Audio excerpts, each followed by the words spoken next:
Hi, Julie here from What I Use for Teenage OCD and Anxiety. And in particular, today I thought I would share a poem that I wrote because I thought, how on earth could I explain to somebody how it feels to live with a child with OCD and how OCD feels to a child without actually encroaching on my child's privacy, because she is very private and keeps her mental health issues very private. But I actually tried to give a brief synopsis within my poem of what it feels for a child with OCD, and also how it feels as a mum to look on and feel helpless when your child has got OCD. So anyway, I thought I'd read it out and share it with you today in the hope that it will help somebody else to understand and to maybe get some inspiration to actually help your child, if any of your child or anybody you know suffers with OCD, because I think it is a very misunderstood mental health illness and can be very serious and debilitating. Okay, so here it goes, and it's called OCD and Me. It's a lonely old life with this OCD, and nobody understands it between you and me. It creeps in from nowhere and takes over your mind with demand after demand with no time to unwind. The thoughts it sends to my intelligent brain would be rational to you, but they drive me insane. Because if I don't do what it tells me and commands me to do, I worry bad things will happen, not just to me, but you too. Now don't get me wrong, I'm better than before, because in the beginning I wouldn't even come through the door without wiping and spraying and shouting a lot, and life as we knew it had completely gone to pot. So why did it happen, and why did it choose me?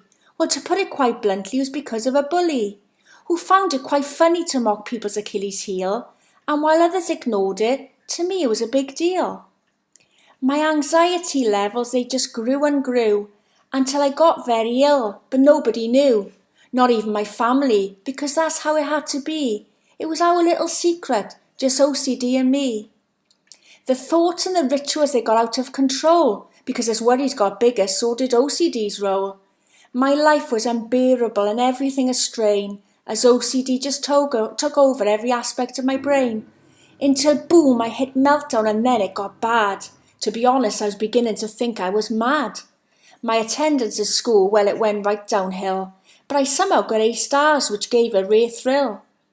And then came a turning point. I got a bit better, thanks to some therapy and being a bit of a go-getter. Because I've got dreams, you see, that I want to achieve. So I had to trust the therapy. I had to believe. Now, I'm not saying I'm recovered, because sadly I'm not. But what I can say that it's got better. It's got better a lot. I still have my challenges, just like yesterday, when a real bad thing happened and it ruined my day. But hey, on a positive, it was just another blip. Another hurdle conquered on my OCD trip. I know that I'll get there, as I know that I must, as not fulfilling my dreams would just be so unjust. So what got me through and how did I cope? Well, the best advice I can give is to never give up hope. For me, it was Beyonce and singing out loud that helped me disperse this very dark cloud. Along with some car rides and with a coffee in hand as we drove along the coast taking in seashore and sand. Because distraction and rewards, they work really well when it comes to freeing victims from their OCD hell. It's still a lonely life though, living with this wretched OCD, as no one understands it except for just me. But I'll fight on the battle and hope that one day soon I'll be completely cured and I'll be over the moon. Okay, so that's my poem that I've written as a mum, reflecting on what my daughter's gone through and is still going through to some degree. Hope it's helped you.